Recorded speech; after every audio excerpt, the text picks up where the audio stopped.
Alrighty, so Stranger Things is ending with season 5. The show has come a very long way from its beginnings back in 2016. What started as like a fairly simple yet intriguing season 1 has blossomed into a story with deeper mysteries, an interconnected web of characters, and just a giant fan base. I wanted to take a look back at the first season as a retrospective of sorts, but then I remembered something. So back when I was like an active, participating member of the Stranger Things fan base, I was knowledgeable about like every aspect of the show.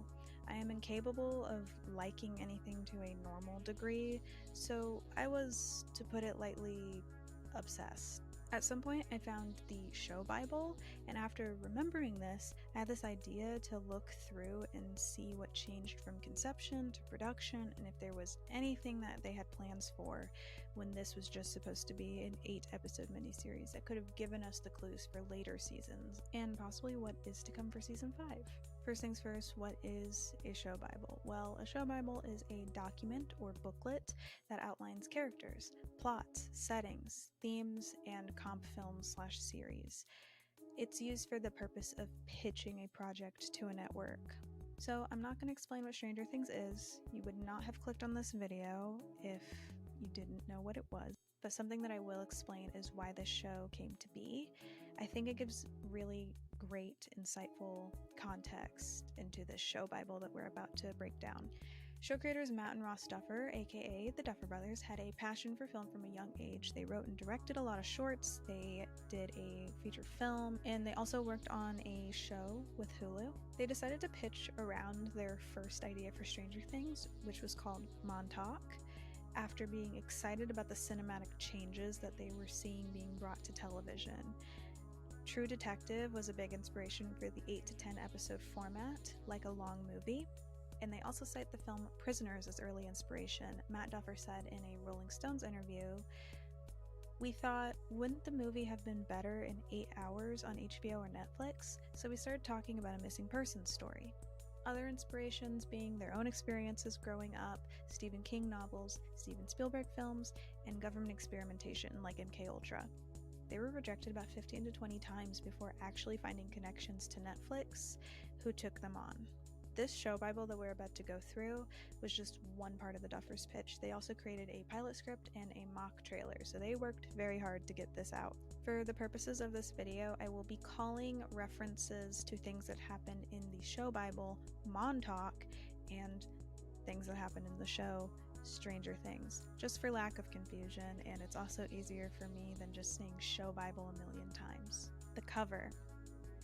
So already on the first page, it's definitely inspired by Stephen King novels. The font, the tattered novel-like aesthetic that they have going on, the picture, it's so ominous, and also the epic tale of sci-fi horror tagline. They also have the number 1 up at the top there. Just keep that in your mind. Introduction. Okay, so I won't be reading all of this. I won't be breaking all of it down. It will be on the screen for you to read. It is also going to be available in the description. I did put the link there. Montauk is an 8-episode sci-fi horror epic. Absolutely. Set in Long Island in 1980 and inspired by the supernatural classics of that era, we explore the crossroads where the ordinary meets the extraordinary. The feeling of fear and wonder as Elliot approaches a fog-drenched shed in E.T., the helpless dread that consumes Chief Brody as he watches a boy and his raft dragged under the water by an unseen monster in Jaws, the crackling television in Poltergeist, the horror of a cackling clown in It, the friendship and adventure of Stand By Me. Emotional, cinematic, and rooted in character, Montauk is a love letter to the golden age of Steven Spielberg and Stephen King, a marriage of human drama and supernatural fear. Well, I'm spotting a glaring difference right off the bat. Montauk takes place in Long Island, whereas Stranger Things takes place in Indiana.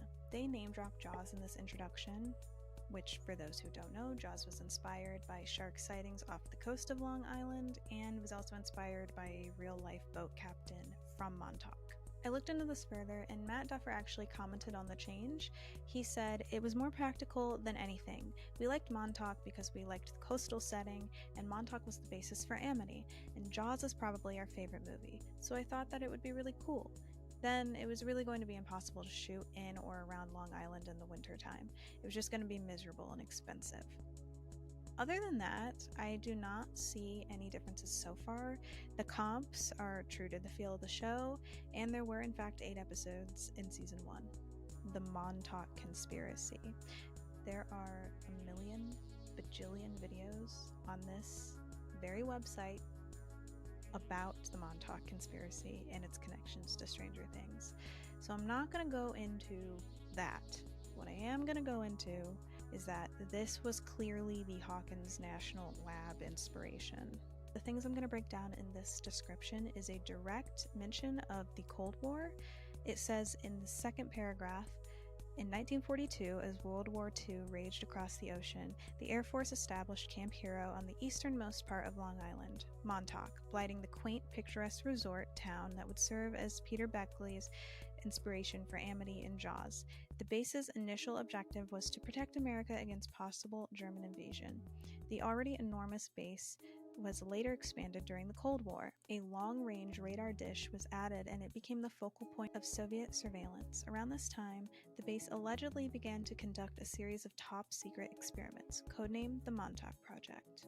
So one of the bigger criticisms I see from Stranger Things, story-wise, is actually the Russian storyline. Namely, the Russian storylines from the adults, because I'd say that the Scoops Troop storyline is people's favorite storyline from season 3, and that was obviously Russian heavy. A lot of people say that these storylines kind of just felt like we don't really know what to do with the adults. But I don't know, all of this was like hinted at in season 1. I mean, 11 was literally built to be a weapon against the Russians. You can definitely see that the Cold War was the biggest inspiration for Hawkins National Lab and why 11 came to be. The other thing I want to highlight is this third paragraph. "The Montauk Project involved the most cutting-edge developments in science. No one knows for sure what these experiments entailed, but the chatter runs a gamut of the weird and wonderful. Alien contact, time travel, telepathy, alternate dimensions, mutant monsters, you name it, someone claims it happened at this base." All of this happens. Even if it doesn't happen in season 1, it does come up later.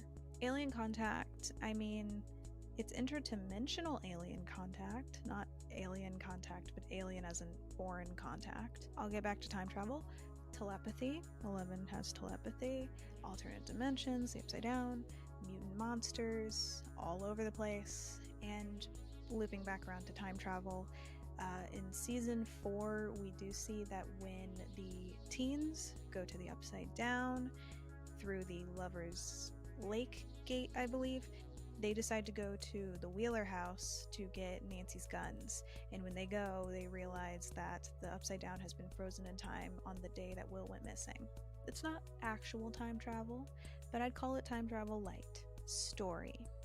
I'm not going to read this whole thing. It is long.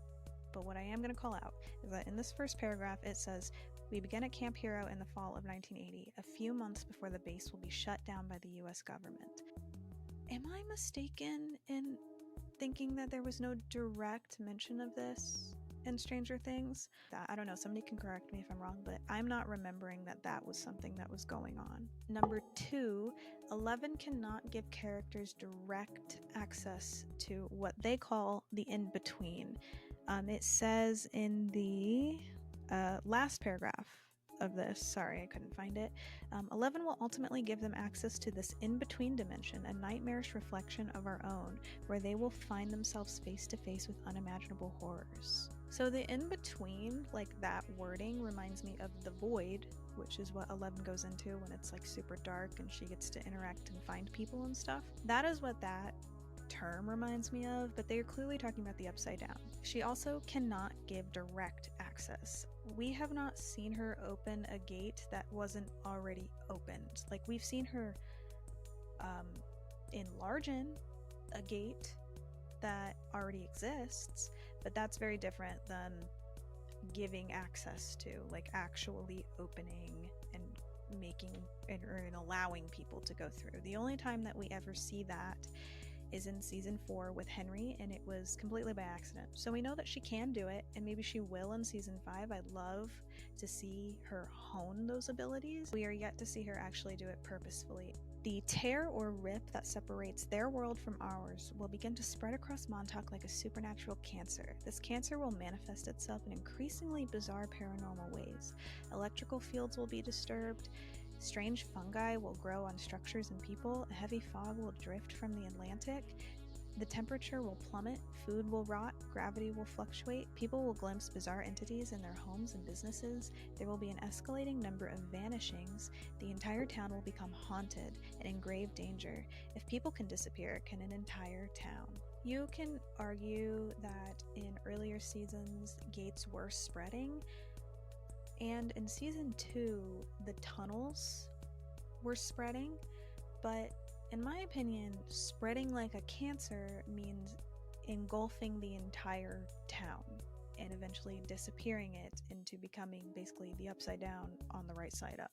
This is explaining Henry's plan from season 4 that he shows Nancy, and if we're thinking into season 5, since those gates have been opened fully and there's like a big rift in Hawkins, I'm kind of assuming that Hawkins is pretty unlivable. Like maybe it's constantly cold no matter what season they're in, food can't grow, and as we know there's lots of farms in the area, maybe creatures roam, it's constantly foggy at night. We do have a trailer now, and from what we can see from the trailer that we were given was that the government has quarantined Hawkins, which makes sense with the rifts opening in season 4, but what if some of the upside down moments that we are viewing in the trailer are not from the upside down at all? Maybe people are being disappeared constantly now, and the government isn't really doing anything about it because they don't know what to do about it, and that is where our characters have to step in and sort of save the day. Structure. They do mention up top that Montauk will be structured like a film, and they also outline the limited nature of the project. So obviously we are nearing the 5th season, so that didn't happen. I want to read the potential actors for the adult leads that they have here. The limited nature of the project will allow us to target film actors for adult leads. For example, Ewan McGregor or Sam Rockwell for Hopper. As we know, that went to David Harbour. I don't see David Harbour as a Ewan McGregor or Sam Rockwell type.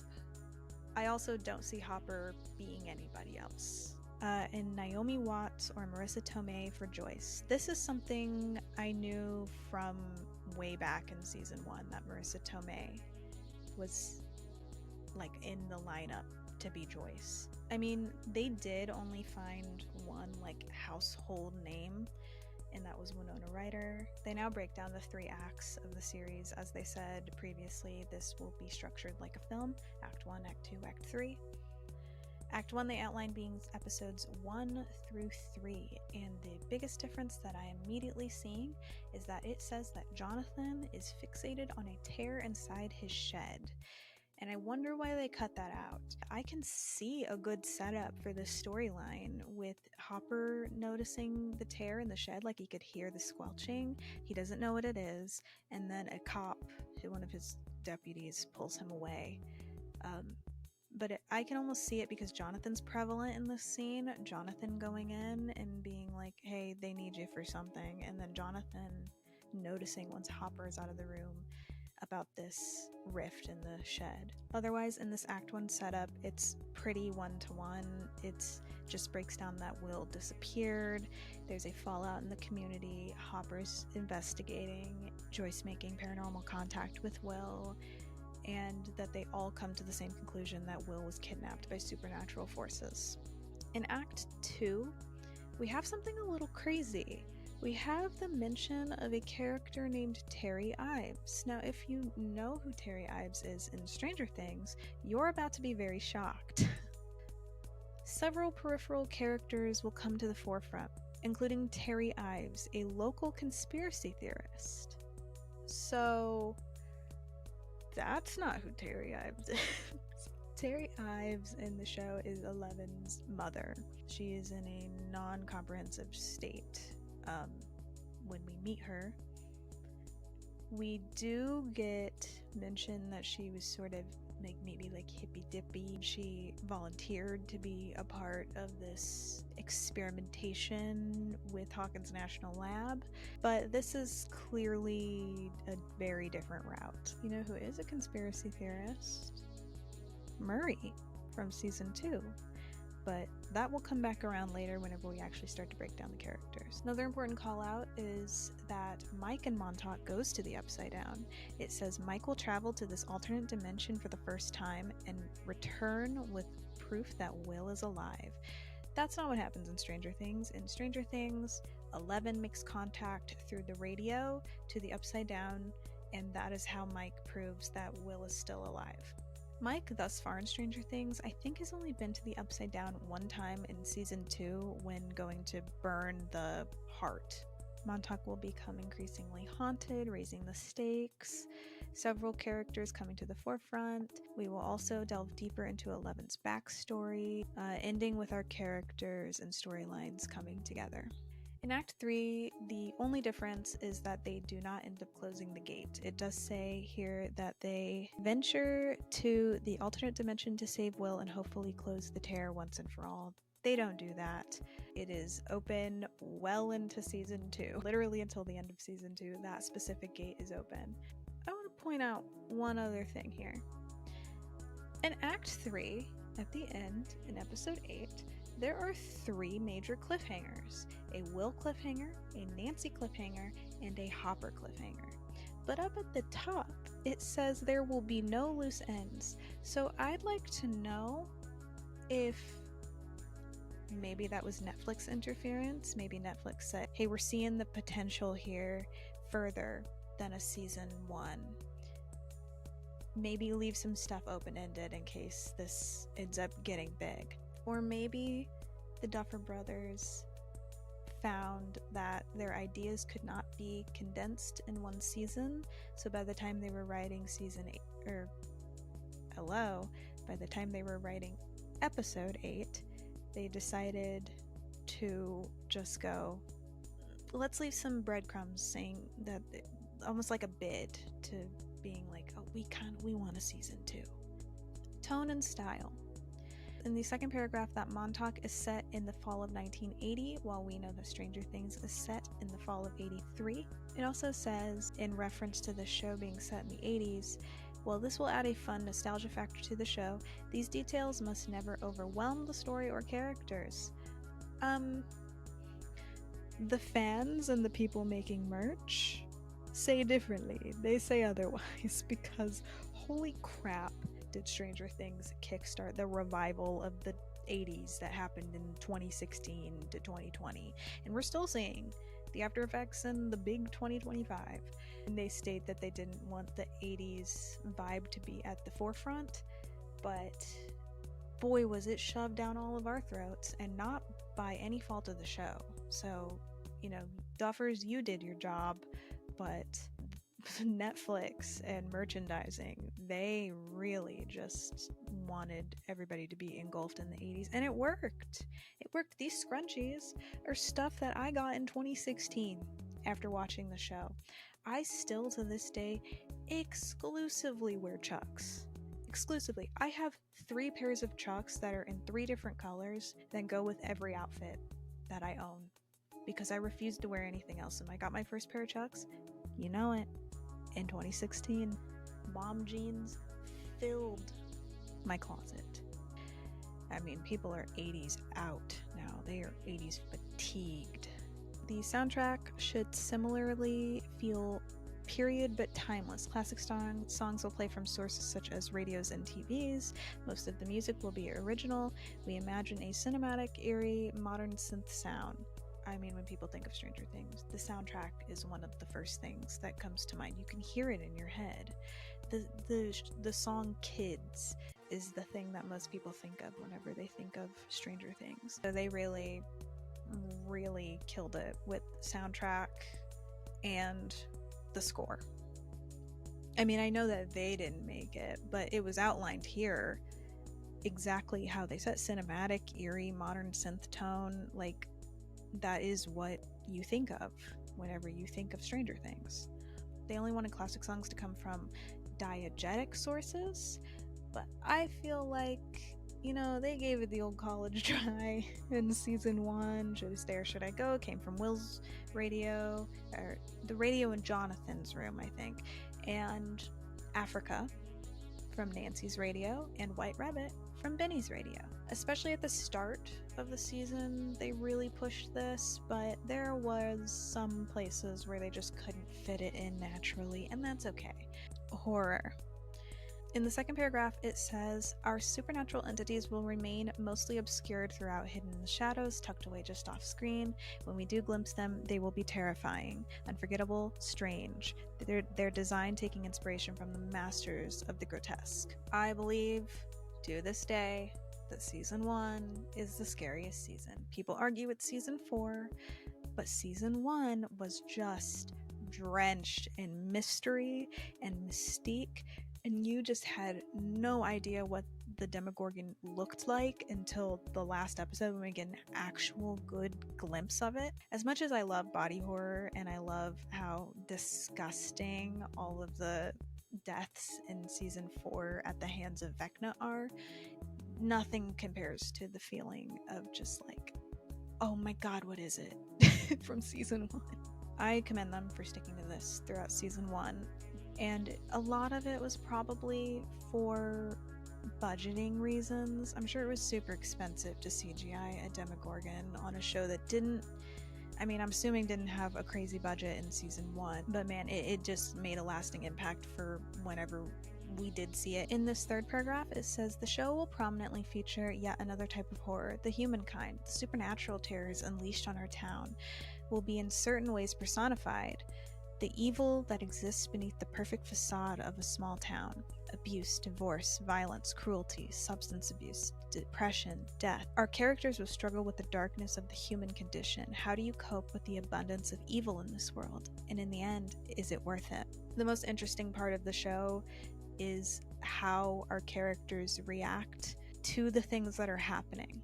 How our characters come together through the things that are happening. This show is a great way to practice character study, especially seasons 1 and 2 is a great character study on all of these people. I actually think that we are seeing this list of human horror in later seasons. Of course, in season 1 we get the horrors of divorce, violence, cruelty, substance abuse, depression, and death, but later, we get Billy's dad and Max's stepdad being violent in the home, or season 4's entire depression allegory throughout the entire season and at the forefront of Max's story. I love that that is still an important picture in Stranger Things, from conception with Montauk till now. The kids. Alright, now we're going to break down the characters. I will read these in their entirety. They're pretty short, and it just gives you a cool glimpse into what they wanted for these characters. Mike Wheeler, 12. A cute kid, has a birthmark on his left cheek that leads to much bullying and near crippling insecurity. He never had his first kiss, much less a girlfriend. He escapes his insecurities through reading fantasy novels, spending time with his 3 best friends, Lucas, Dustin, and Will, and retreating into his own vivid imagination. As the dungeon master of his Dungeons & Dragons group, he writes sprawling adventures with fantastical monsters. When he finds himself on a real adventure facing real monsters, he will discover a courage he didn't know he had, and by the end, he will even kiss a girl. Let's compare these 2 Mikes. A tale of 2 Mikes, if you will. So Stranger Things, Mike has no birthmark. He does use escapism and his friends to cope with reality. He is a dungeon master, and he does discover his courage. He also does kiss a girl. Next is Lucas Conley. 12 is Mike's best friend. He lives only a few houses away. He is scrawny, short, loudmouthed, initially a source of comic relief. His character will darken and deepen over the course of the series. His wealthy parents are in the midst of a costly divorce. Vitriolic arguments are a daily occurrence. As a result, he will grow angry and destructive. His attitude will land his friends in danger more than once and put his friendship with Mike to the test. Well, first things first, Stranger Things Lucas is Lucas Sinclair, not Lucas Connolly. Sometimes name changes happen while writing, so that's not like a shock to me. He's Mike's best friend, this is true. He does live a few houses away from Mike. I don't remember when that is mentioned, but I do remember that it is mentioned that Dustin lives a bit farther than Lucas and Mike. He is noted here as the comic relief who deepens and darkens over the course of the series. I'd actually give that one to Dustin. Yes, Lucas does garner more of an attitude as season 1 goes on, but comic relief character who deepens and darkens over the course of the series, that's just straight up Dustin, especially from what we are hearing about Dustin in season 5 being more distant from the group and witnessing a close friend of his literally dying in his arms. I'd say that deepens and darkens a character. Also, Lucas's parents are not divorced. We see them a couple times through the series. They are very much together. Lucas even asks advice about how to apologize to a woman, to his dad, while his mom is literally in the room. But whose parents are not together?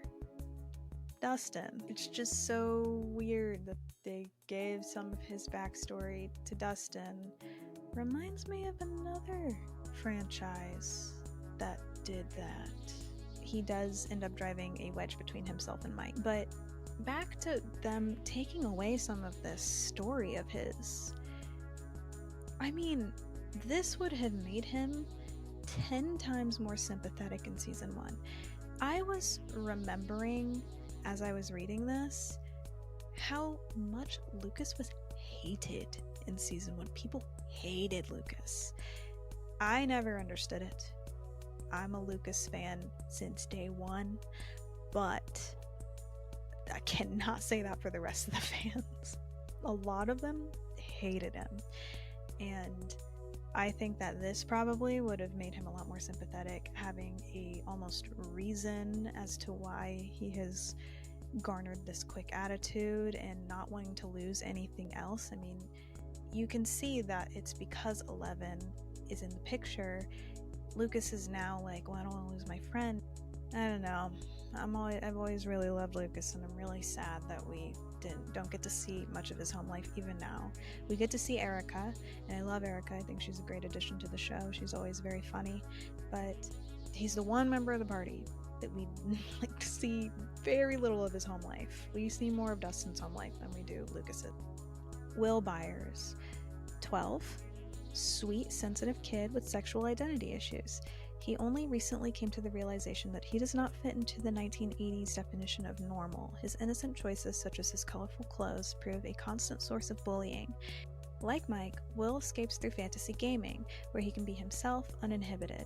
He has a close relationship with his mother, Joyce. His brother Jonathan helps raise him in lieu of their father, who abandoned them 4 years ago. And you know what? I will never forget people saying, I wasn't very clear that Will was gay.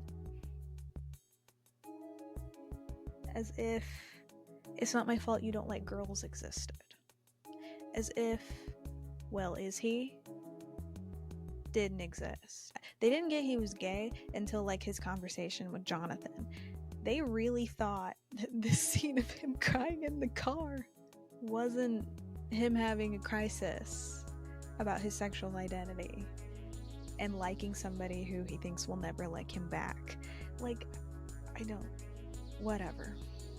But anyway, it's here, laid out, sexual identity issues. So it was planned from the beginning. Well, at least at conception. He's pretty one-to-one. Otherwise, the one thing that I want to point out that's interesting though, and I want to know whether it's a deliberate character choice or if it is something they just ended up scrapping as the seasons went on, as they moved on to have more seasons. But It says that he makes innocent choices like wearing colorful clothes. In season 1, he does wear that bright orange vest that he goes missing in, but in all the flashbacks, he's not wearing colorful clothes. And in episode 1, Joyce does point out that kids make fun of him for his clothes. And in later seasons, he's not wearing colorful clothes, but I wonder if maybe it's like a deliberate character choice for him to feel like he fits into the 1980s like standards of normal more. And just an interesting thought I had. Dustin Henderson, 12, is King Geek. He's overweight.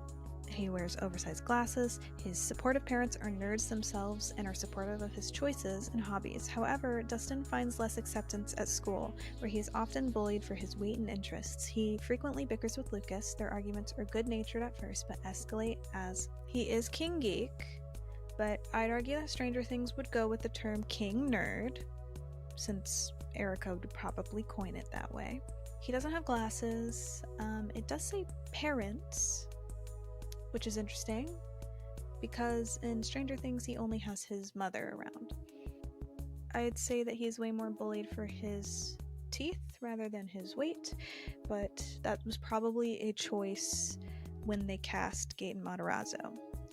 And it's true that in both Montauk and Stranger Things, he has good-natured bickering with Lucas. It's one of my favorite dynamics in the entire show, and I think a lot of it is thanks to the such great chemistry between Caleb McLaughlin and Gaten Matarazzo. But I'd say that the bickering didn't escalate as much as they say here as it does in season 2 when Max gets put into the mix. The Outsider. This is a long paragraph, so I'm just going to point out the differences. I promise I'm not going to leave anything out that would be important. So it says she has telekinesis. That's true. Her preternatural abilities have been linked to genetic mutations caused by her mother's drug use.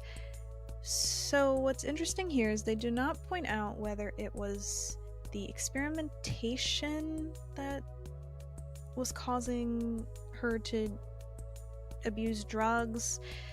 I mean, they do say in Stranger Things that Brenner was doing experiments with drugs on Eleven's mother, but it kind of appears here that she was doing the drugs on her own volition, especially because it says when she was 2 years old, she was taken for experiments. She was taken at birth. They literally cut her out of her mom in Hawkins National Lab. Something big in this paragraph that I'm going to read.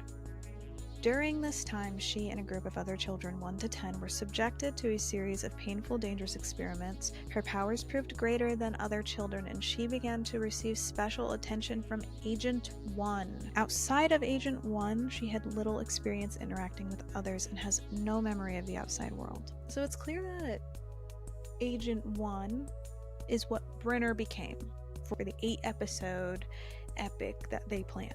But the way that it was read, her powers proved greater than other children and she began to receive special treatment from Agent 1, is just exactly what happened in season 4 with her and Henry.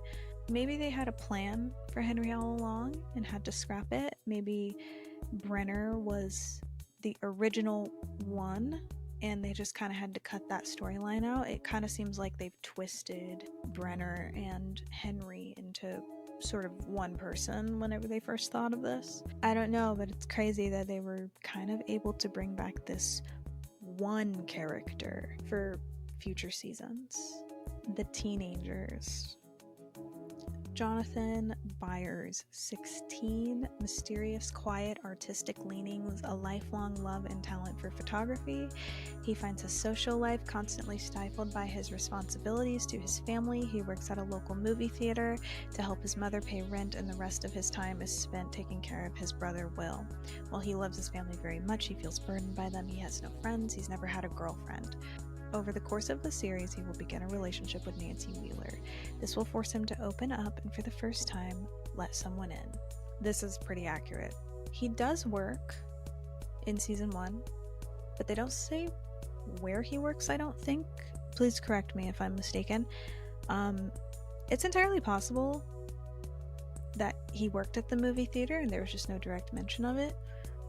And the reason I say that is because remember when Steve and his friends spray paint All the Right Moves starring Nancy the Slut Wheeler to get back at her for the perceived cheating, which would make sense for if Jonathan had worked at the movie theater. It's almost a way to get back at both of them. Either that, or it's just another callback to Nancy liking Tom Cruise, because All the Right Moves stars Tom Cruise. This Tom Cruise through line, by the way, is very fun because they make reference to it even past season 1. I don't think he feels burdened by his family like in Stranger Things, because it kind of seems like he doesn't have much of a desire to do anything else besides work, doing photography, and hanging out with Will. It seems like he likes to do those things before Nancy. It seems like he liked to do those things and didn't really like to do much of anything else. He does begin a relationship with Nancy, but not by the end of the series, not by the end of the miniseries. This is one of the cliffhangers that I pointed out earlier. I'm smelling Netflix interference, or the Duffers just being disappointed that they couldn't fit all their stuff into one season. Moving on to Nancy. Nancy Wheeler, 16, awkward, book smart. She's in the early stages of becoming a beautiful woman. With her newfound looks comes unexpected pain. Her first fling with Steve, a popular teen, leads to heartbreak and humiliation. This experience will drive her unexpectedly into the arms of another, Jonathan. With his help, she will experience love for the first time and find herself. She is book smart. She is a beautiful woman. And yeah, she does have a fling with Steve that leads to heartbreak and humiliation. I'm really sad that there's no mention of her being connected to this mystery, and this was really focused on her love life, because Nancy's character development is so much bigger than her love life. And I'm really sad that season 4 has kind of taken a step back into it being about her love life a lot more. I wish that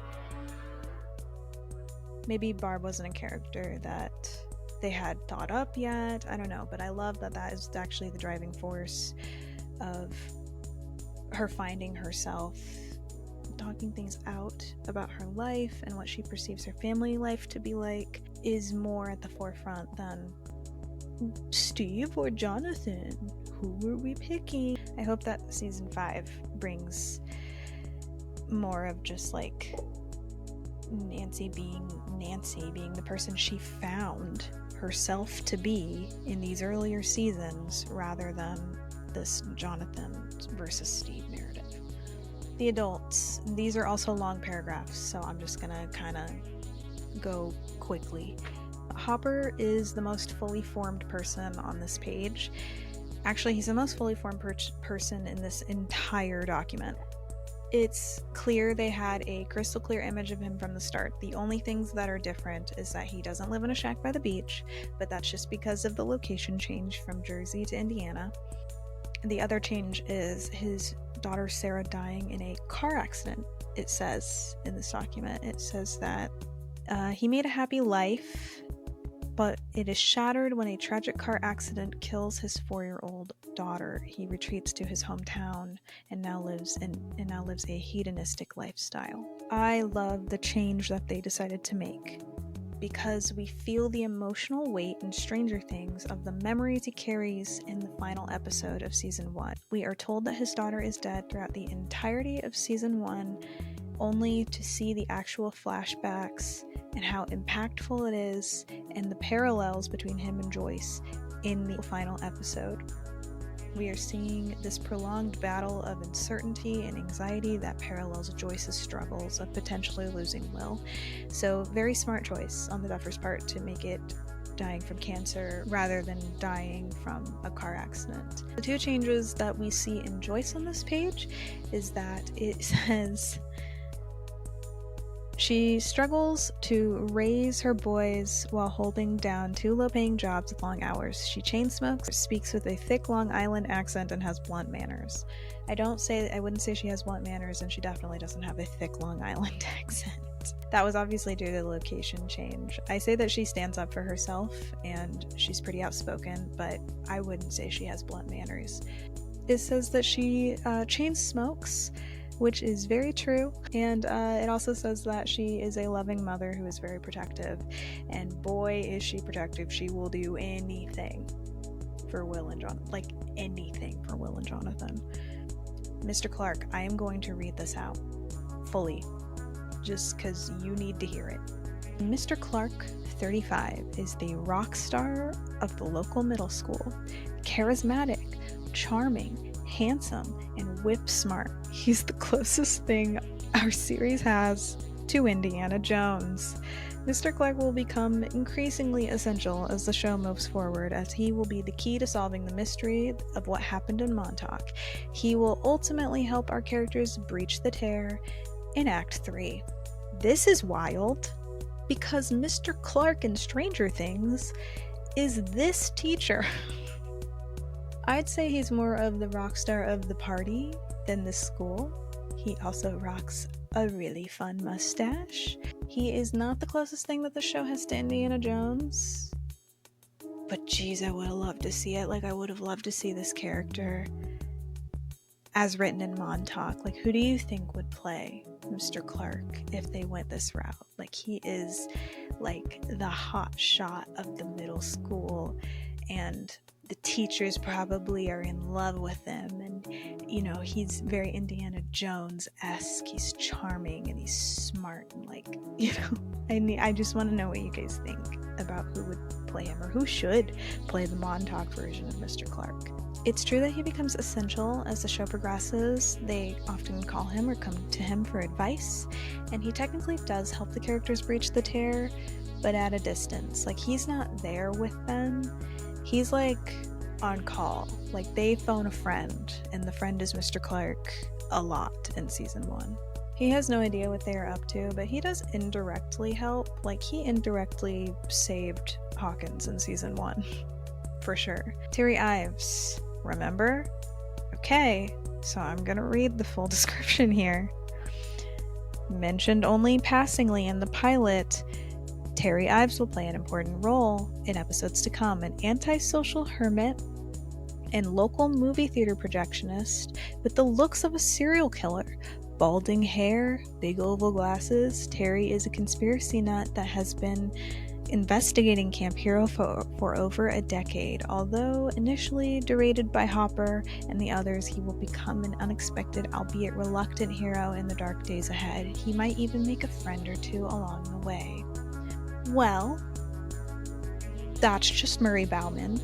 That's just Murray Bauman. I mean, like, literally down to like limited involvement in the first episode when he's introduced. He's literally in the first episode of season 2 very limitedly, and then comes back episodes later to help Nancy and Jonathan. The description of his appearance is spot on. He is a conspiracy nut. He lives off the grid. He's been investigating Hawkins for a long time, and Hopper is sick of him at first, and he does make a few friends later.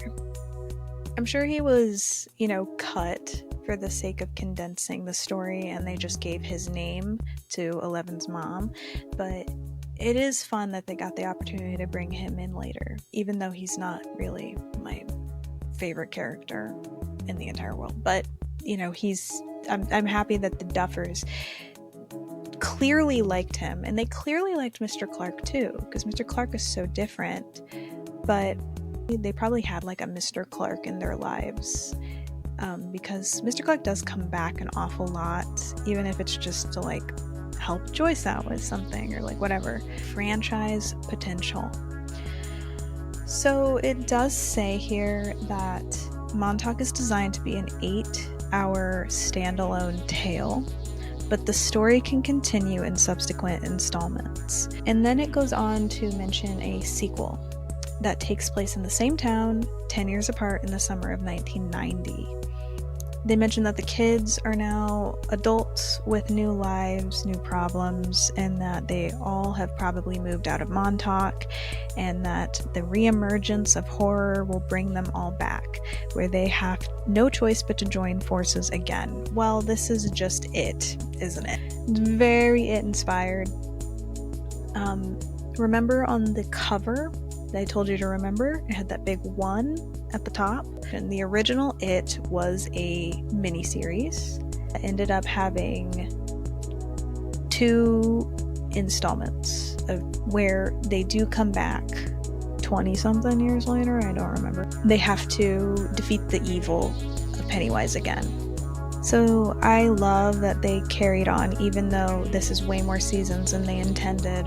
I love that they carried on with the Stranger Things 1, Stranger Things 2, Stranger Things 3, and so on and so forth. I like that because it's very much like a book or a movie rather than a show, which is what they always intended. I want to discuss the potential of a big time jump in season 5. We have a confirmation of a time jump. I think it's 18 months later. It is very clear since Holly is much older than the last time that we saw her, and the appearance of Hopper is just way different than whenever we last saw him. I believe that the rumor was a 5-year time jump. If I can find it, I don't remember, but I think there was possibly like a Duffer Bros interview where they talked about way before season 5, maybe even before season 4, of the potential of like a 5-year time jump and them being interested in doing something like that. So I don't know, maybe it's possible that there is a 5-year time jump post the last. Okay, so season 5 is being split up into 5, or I mean, that'd be crazy. No, not 5 parts, 3 parts. So season 5 is being split up into 3 parts. Maybe past the second part, there's an epilogue of sorts that takes place 5 years later. Maybe. I don't know. Maybe I'm wrong, and I'm totally okay with being wrong, but the Duffers appear to really enjoy it. They even said once that they tried to be the directors of the reboot in 2017, so I'm just spitballing here. And does anyone remember, or am I crazy, that when they were shooting season 5, there was a picture near the ending of shooting of David Harbour in the sheriff's outfit in front of like a banner or something that said 1989 or something like that? Am I out of my mind? Like, I remember something like that, and I tried to look up a picture and I couldn't find what I was looking for. That's where the show Bible ends, but if you want to check it out for yourselves, it's a really cool document, especially if you're a big fan of Stranger Things and you've never seen this, or maybe you're just getting into Stranger Things and you really want to check this out. It's super cool. I left some stuff out, like I said. I just kind of read the highlights for you, plus there's pictures and stuff in here that are really cool. It's amazing that we can look at the Montauk show Bible and see what the Duffers had in mind for this show that has grown to be such a phenomenon. How many characters just morphed into completely new people, how many plot points were planned from the start that got scrapped, and what was planned only as a miniseries to get the chance to breathe.